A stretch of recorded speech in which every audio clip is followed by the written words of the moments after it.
Hello, I'm Cressida, author and illustrator of the How to Train Your Dragon books and also the writer of the Emily Brown books. And I'm here today in the shed at the bottom of my garden in London with some friends. I've got Light Fury here and I've got book Toothless as well. This is Toothless from the books of How to Train Your Dragon. And we're here today because we're going to be reading. I'm going to be reading to my friends That Rabbit Belongs to Emily Brown, which is written by me but illustrated by my very good friend Neal Layton. I love Emily Brown. She's got a cuddly, just like I've got my cuddlies here. She's got a cuddly as well, and he's called Stanley. This book is about what happens when a very silly, naughty queen tries to steal Stanley. Okay. That rabbit belongs to Emily Brown. Once upon a time, there was a little girl called Emily Brown and an old grey rabbit called Stanley. You see there's Emily Brown and there's Stanley, her very special cuddly. I don't know, do you have a cuddly that you can't be without? Do they go with you wherever you go? A bit like Emily Brown. One day, Emily Brown and Stanley were just launching themselves into outer space to look for alien life forms. Look, there they are in their space travel equipment. To look for alien life forms when there was at the kitchen door. Who could it be? It was the chief footman to the Queen. And he said, "The Queen has very kindly noticed your rabbit. She would like to have that bunny wunny, and in return she offers this brand new golden teddy bear." What should Emily Brown do? Emily Brown, I love Emily Brown, looked at the Queen's new teddy bear. It was stiff and new and gold and horrible. It had staring eyes and no smile at all. "No, thank you," said Emily Brown. "This rabbit is not for sale, and his name isn't Bunny Wunny, it's Stanley." Oh, well done, Emily Brown. And Emily Brown shut the door politely, because Emily Brown is always polite. An hour or so later, Emily Brown and Stanley were just riding through the Sahara Desert on their motorbike. Do you see there they are there? When there was on the garden door. It was the army. The captain saluted and said, "Her Most Royal Highness, Queen Victoria III, greets Miss Emily Brown, and she would still like to have that bunny wunny. In return, she offers her the brand new golden teddy bear and 10 talking dolls that say, 'Mama, Mama.'" Oh dear, Emily Brown, please say no. Emily Brown says, "I don't want 10 talking dolls. I want my rabbit, and his name isn't Bunny Wunny, it's Stanley." And Emily Brown sent that army away, less politely this time. A few days later, I love this illustration. Neal Layton did a beautiful job on this illustration. Emily Brown and Stanley were just deep sea diving off the barrier reef when there was on the garden door. Who could it be? It was the Navy.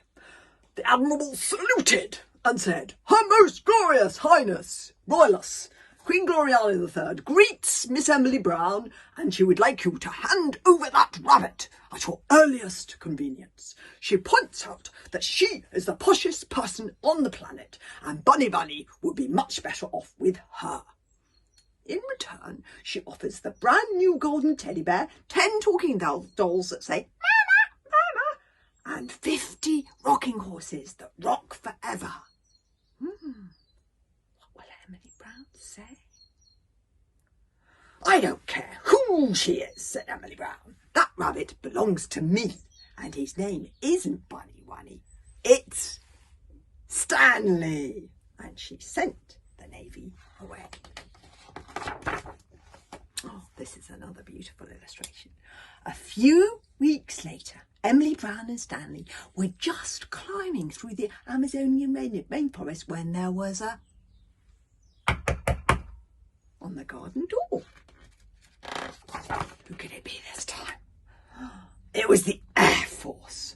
The wing commander saluted and said, "Her Excellence, the most mighty Queen Gloriana III, greets Miss Emily Brown and says she must have the Bunny Wunny right now, or she will not answer for the consequences.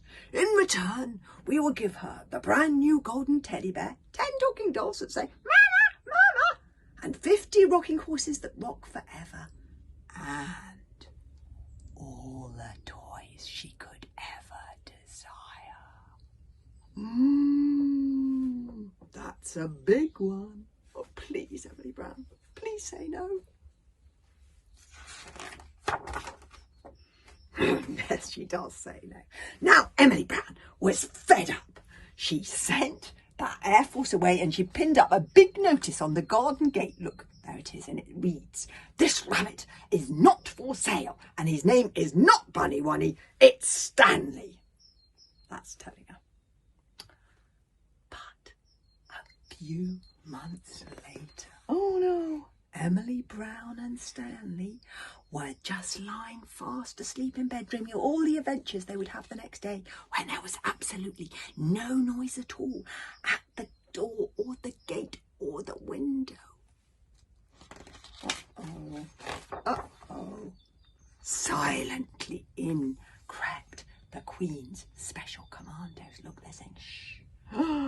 And they stole the rabbit that belonged to Emily Brown.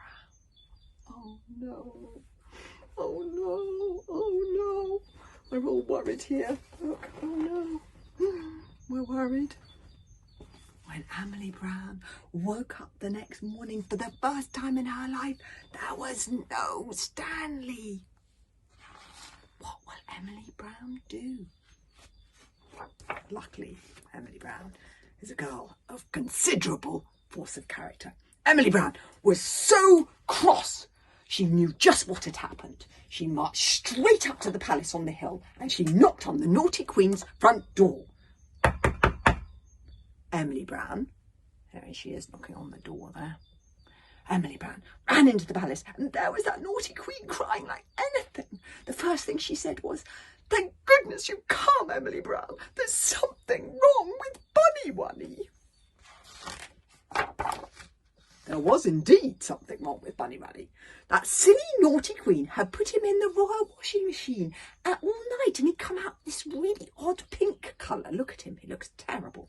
The royal dressmakers had stuffed him full of stuffing and so he wasn't flippy floppy anymore. And worst of all, they had sewn up his mouth where Emily Brown had picked it away and Stanley wasn't smiling anymore. Stanley was miserable. "Oh, Emily Brown, is there anything you can do?" said the silly naughty Queen. "There certainly is," said Emily Brown. "I shall take Stanley home." That silly Queen started crying harder than ever. "I have all the toys in the world, but none as nice as Stanley." There she is, crying away, crying away.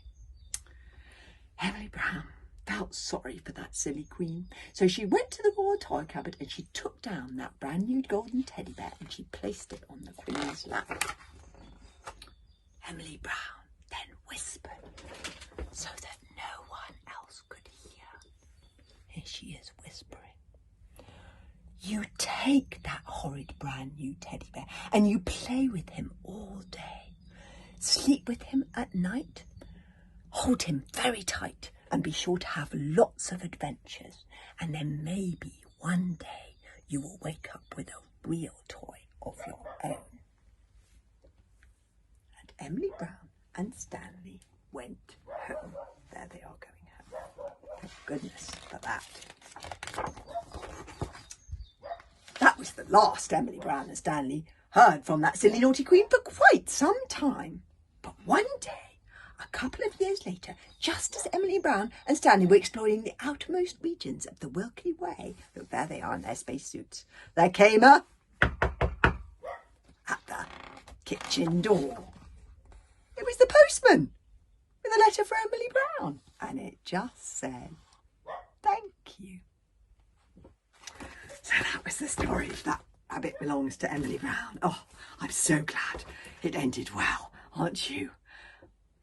Thank you for listening. This is Cressida Cow, Children's Laureate, in the shed. Maybe see you tomorrow.